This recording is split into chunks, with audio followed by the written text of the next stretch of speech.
L'association au capital d'une société est bien souvent une aventure à plusieurs qui, pour se dérouler sereinement tout au long de la vie de la société, doit être encadrée juridiquement afin de concilier au mieux les intérêts de chacun et anticiper les éventuelles problématiques.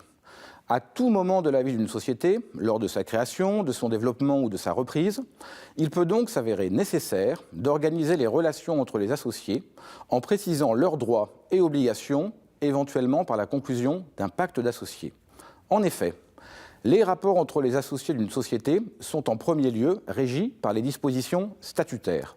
Toutefois, le contenu des statuts est plus ou moins déterminé par la loi selon la forme sociale. Par exemple, dans le cadre d'une société par action simplifiée, il existe une grande liberté statutaire dans l'organisation de la société, notamment au niveau du contrôle de l'actionnariat ou de la gouvernance. Cette liberté est en revanche moins présente s'agissant d'une société à responsabilité limitée. Ainsi, lorsque les statuts sont figés du fait de la loi ou de la volonté des associés, le pacte d'associés va permettre, quant à lui, d'aller plus loin que les statuts, d'être plus précis.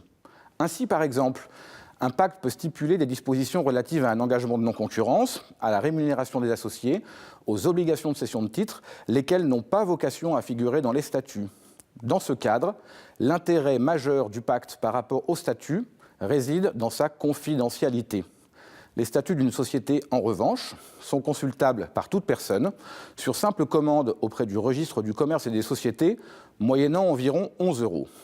Par ailleurs, sous réserve du respect de la loi, il n'existe pas de limite quant au contenu d'un pacte. Ces clauses pourront porter sur les modalités de transmission des actions, de direction, le droit à l'information des associés ou encore sur la répartition des bénéfices.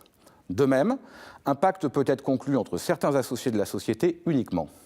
Attention toutefois à deux éléments différenciants, la durée du pacte et le non-respect de ses dispositions. La durée des statuts est en général de 99 ans, alors que le pacte peut avoir une durée déterminée ou pas.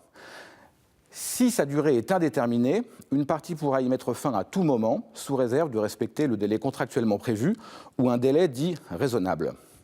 En cas de non-respect des dispositions d'un pacte, il sera plus difficile pour une partie d'obtenir d'un juge une exécution forcée, alors qu'en principe, le non-respect des statuts entraîne la violation d'un acte pris en contradiction avec ces statuts. En résumé, la nécessité d'un pacte et son contenu s'apprécient en fonction de chaque situation. La conclusion d'un pacte sera notamment nécessaire en complément des statuts lorsque les associés souhaitent maintenir certains points confidentiels ou viser des situations ou personnes particulières.